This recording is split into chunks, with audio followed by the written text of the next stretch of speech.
Hola a todos, ¿cómo están? Espero que estén bien, chicos. Bueno, vamos a hablar hoy día sobre el Estado moderno, cómo surge el Estado moderno, qué es el Estado moderno en el fondo. O sea, quizá lo que nosotros hoy día conocemos como nuestro país, por ejemplo, también cualquier de los países la mayoría de los países del mundo está basado mucho en esta idea del Estado moderno. Por eso, quizá hay que hacer mención a esto. Así que ahora vamos al PAU. Ya, entonces la clase de hoy la vamos a ver que ustedes puedan caracterizar más o menos o definir qué características tiene el Estado moderno, así como las diferencias que tiene, por ejemplo, con el modelo feudal o con la sociedad feudal, y también la adopción del mercantilismo como una forma de funcionamiento económico.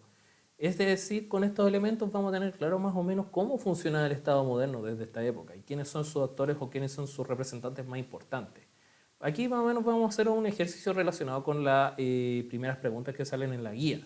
Este es un texto de Mark Bloch, disculpen la pronunciación, que define cómo funciona la sociedad feudal. O sea, esto es como para recordar un poco cómo funcionaba y qué la podría diferenciar, por ejemplo, con la moderna.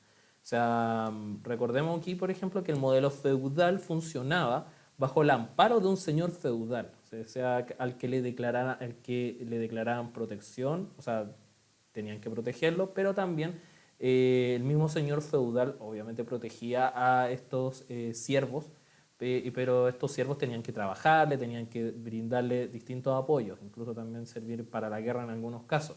Esto obviamente cambiaría con el tiempo, cambiaría, por ejemplo, desde la Baja Edad Media, con la aparición de nuevos actores como la burguesía, que ayudaría a financiar como a los nuevos estados más crecientes y también la misma unificación de los estados, porque por ejemplo en estados como por ejemplo lo que hoy día conocemos como España, que en ese entonces la corona española, comenzaría un proceso de unificación y de expulsión de los árabes que se encontraban en el territorio. Y es por eso que comenzaría como a proliferar la forma de monarquía. O sea, los monarcas van a ser más importantes ahora, que van a gobernar dentro de un territorio fijo y determinado. Es por eso que también surge el empoderamiento de los reyes, así como también la pérdida de influencia de los señores feudales, quienes ya no podrán como contrarrestar el dominio que tenían los reyes porque sus dominios eran muy pequeños. Así como también el surgimiento de la burguesía, que vamos a ver quiénes son, así como también el deseo de expansión, de expandirse a otros territorios. Recordemos que esta es una época que en varios coronas van a empezar a expandirse territorialmente hablando, o sea, como el caso de España, como el caso, por ejemplo, de la corona francesa, por la corona de Portugal, entre otros, también la corona británica, entre otros, van a empezar a expandirse por distintos lugares pensando en que el mundo ya no era el mundo limitado que conocían hasta el periodo feudal, sino que, o sea, el periodo de la Edad Media, sino que va a ser algo más, el mundo va a ser algo mucho más grande y que es necesario expandirse para obtener mejores recursos.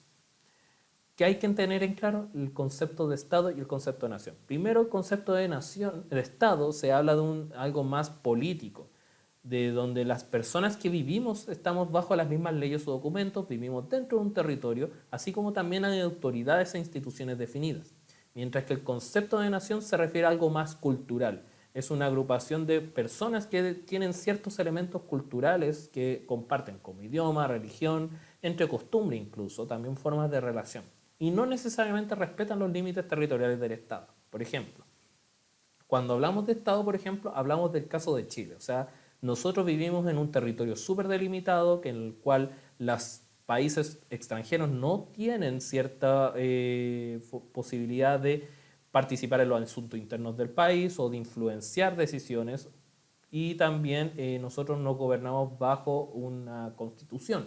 Por otro lado, la nación no hace, o sea, no necesariamente es así, porque igual nosotros podemos hablar de Estado-nación chileno, porque igual nos identificamos como chileno, tenemos ciertos rasgos que nos identifican como tal, pero también hay otros ejemplos de nación, como el caso de la nación mapuche, porque los mapuches en el fondo tienen ciertas costumbres, ciertas ideas, ciertas formas de ver la vida, así como también no respetan ese límite territorial, a pesar de que están encausados dentro de un estado como en el caso de Chile o Argentina, porque el Walmart en general comprende territorios tanto de Chile como de Argentina. Pero eso es un tema que probablemente lo vamos a ver en otro momento.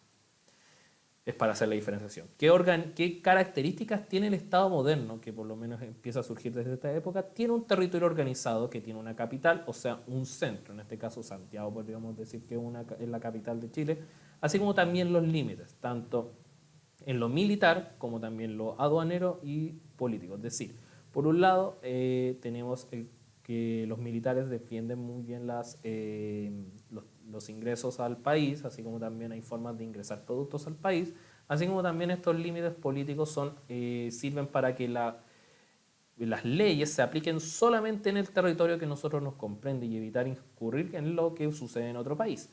Eso es lo que nosotros conocemos como soberanía. O sea, los asuntos para el país que le corresponde son esos asuntos y nada más.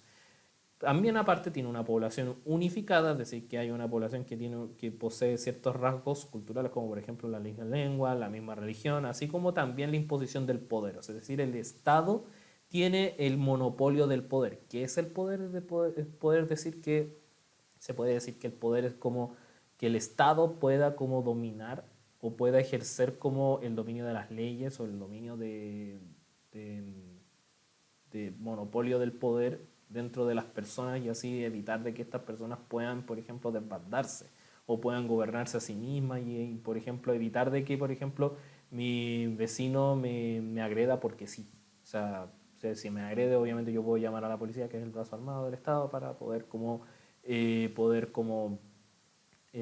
obviamente ajusticiarlo, llevarlo a la justicia. ¿No?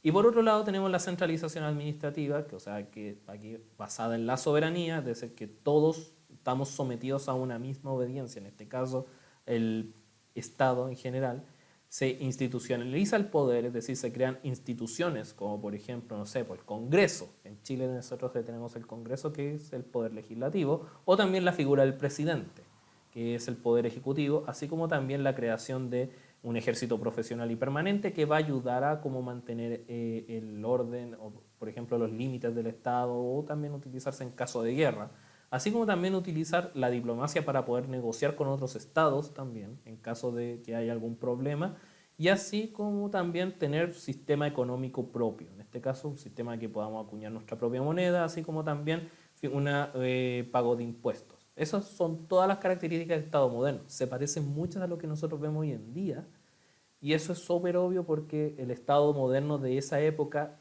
es nuestro ancestro de lo que hoy día tenemos.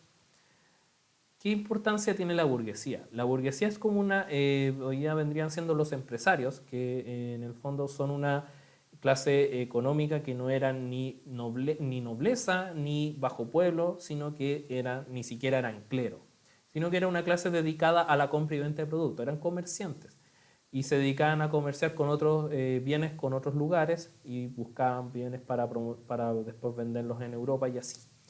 Con la necesidad de buscar nuevas rutas, es por eso es que se empiezan a generar alianzas con los reyes, con el fin de mantener esas rutas, buscar nuevos lugares para dominar y así poder como establecerse en esos lugares y poder sacar los recursos y venderlos en Europa y así mantener un mercado creciente.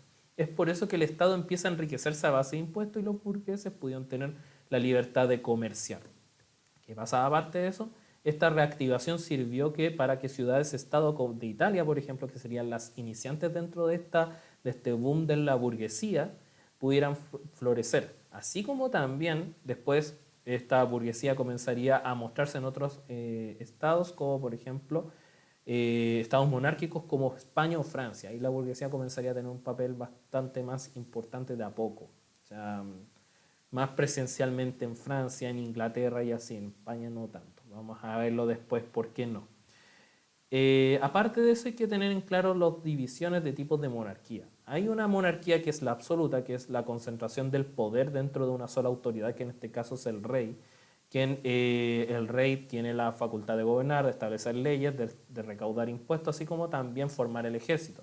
Así como también se adscribe mucho a lo que es la, la sucesión divina, es decir, que todo viene desde Dios y que a partir de eso se respetan las leyes, se gobierna, o sea, todo desde lo que predispone Dios en este caso. Así como no puede dar o vender su reino, se aplica a las leyes de Dios, así como también respetar las leyes de su antepasado y los privilegios. Así como también el Parlamento no tendría mucho más allá de dar la opinión, así como también de ayudar al rey a elaborar algunas leyes. Por otro, este es como el modelo francés y sería bastante aplicado en otras, en otros estados-nación de Europa, por ejemplo, España incluso. Por un lado tenemos la monarquía absoluta. Por otro lado tenemos la monarquía constitucional, que es un modelo donde el rey pierde cierto poder, o sea, no es tan absoluto. Él puede nombrar al gobierno, así como también establecer políticas, pero tiene que atenerse a las leyes originales, que en este caso podría ser la Constitución. Así como también puede disolver el Parlamento, pero debe convocar a otro nuevo inmediatamente y solicita al Parlamento la aprobación de nuevas leyes, así como de nuevos impuestos. Mientras que el Parlamento es quien establece las nuevas leyes, así como aprueba la concesión al rey de nuevos impuestos, pero también mantiene reuniones periódicas y frecuentes con el rey. Es decir, como que hay un poder hay una especie de control de ambos lados para evitar que cada uno se desbande. Y eso es lo que se denomina como monarquía constitucional. ¿Por qué se denomina monarquía constitucional? Porque está establecido bajo unas leyes comunes, que en este caso en Inglaterra se aplicaba así, pero no había una constitución en específico. Posteriormente eran un conjunto de leyes que sí o sí tenían que obedecerse. Y si no, obviamente se incurría en una falta gravísima. Por último, que acá vemos acá, el mercantilismo. ¿Por qué es importante el mercantilismo? Porque es una política económica que comenzarían a desarrollar las principales naciones en Europa durante el siglo XVI en adelante. ¿Qué serviría con eso? Para este fin tenía que ver con la acumulación de riqueza con el fin de solventar la riqueza de las naciones. En este caso, la riqueza era a través de la acumulación de metales preciosos como el oro. Y generalmente esto se hacía con la intervención del Estado. Por un lado, las potencias mercantilistas empezarían a ser Francia, España e Inglaterra porque empezaron a explorar y a hacerse de nuevos territorios, a hacerse de colonias. Por ejemplo, América, en el caso español. ¿Cómo se sustenta el modelo mercantilista? A través de, uno, la acumulación de metales preciosos como el oro y la plata. En segundo lugar, la mantención o la producción de manufacturas, es decir, a través de estos territorios dominados había que mantener, y también dentro del espacio local, había que mantener una balanza comercial favorable para el Estado o la potencia. En este caso podrían ser la creación de productos o mercancías a nivel local, y también con eso empezarían a exportarse a otros lados.